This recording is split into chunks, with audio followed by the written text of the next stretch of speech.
Hey, welcome to week 3.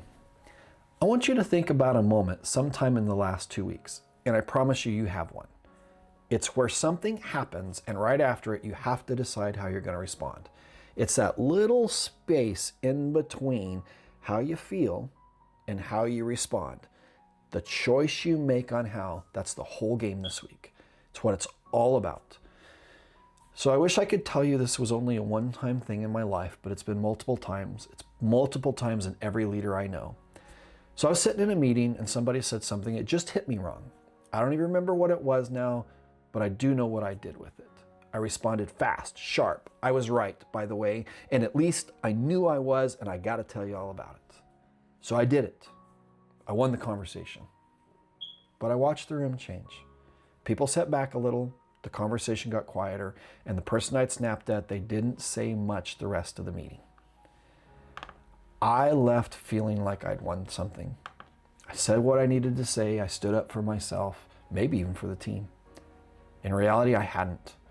I just spent trust I didn't realize I had a budget for. That's the one thing nobody tells you. Most leaders don't lose trust because of a skill. They lose it in moments like that one. A reaction, a tone, a reply they fired off without thinking. And probably the hardest part about this, usually we don't even see it happening.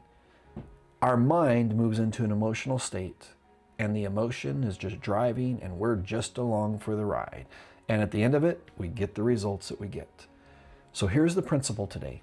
Emotional regulation isn't about pretending you don't feel anything. That's not leadership, that's suppression. And I will tell you, it does not work long term. What we want, it's about feeling it, naming it, and then choosing what you do with it. The emotion, feel it, name it, now make a choice.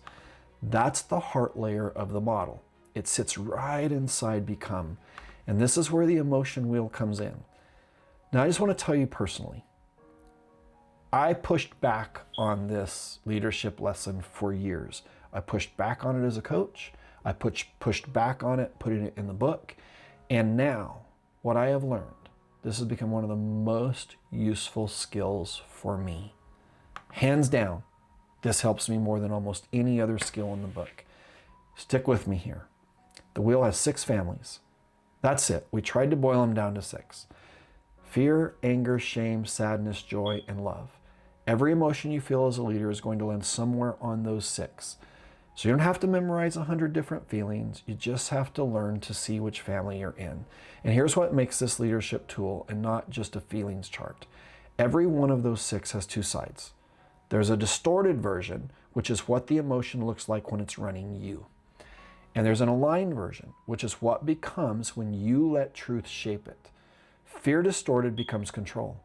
Fear aligned is courage. We all have fear. Anger distorted is a reaction. Anger aligned is conviction. Shame distorted can be comparison, but aligned is humility. Sadness withdrawal, aligned is compassion. Joy distorted can become pride. Joy aligned can become gratitude. Love distorted become enabling, or aligned is sacrificial care or growth, intentional growth. Same emotion, 2 completely different leaders. Now here's how you actually use it. This is the part that most people miss. The wheel doesn't sit by itself. It works through the 4 layers of become, head, heart, hands, and habits. 4 moves. They actually go in order. And it happens somewhat like this. The first one is the head. Head is what you know to be true. It's insight, discernment. Before you can do anything with an emotion, you've got to see it. So the move here is simple. Pause, take a breath. I mean that. Pause, let the first thing be a breath. It slows you down. What emotion is driving my response right now? Look at the wheel, name the family. Is it fear? Is it anger? Is it shame? And then listen, name it. It actually changes what's happening in your brain. It's not a feel-good thing. The second you label that turkey, that darn emotion, you move it from the part of your brain that just reacts into the part that can think. That's the head move. The piece to making this happen is slowing down and taking a breath. Let that chemical reaction leave your body and come back to a state where you can be creative. The second one is the heart. Heart is where you have conviction. It's where you make the decision, who you're going to be in the moment. So once you've named it, ask the next question. Is this showing up as a distortion, or is it moving toward the aligned version that I want? If you're feeling fear and it's coming out as control, just recognize it, name it. If it's anger showing up as a reaction, name that turkey.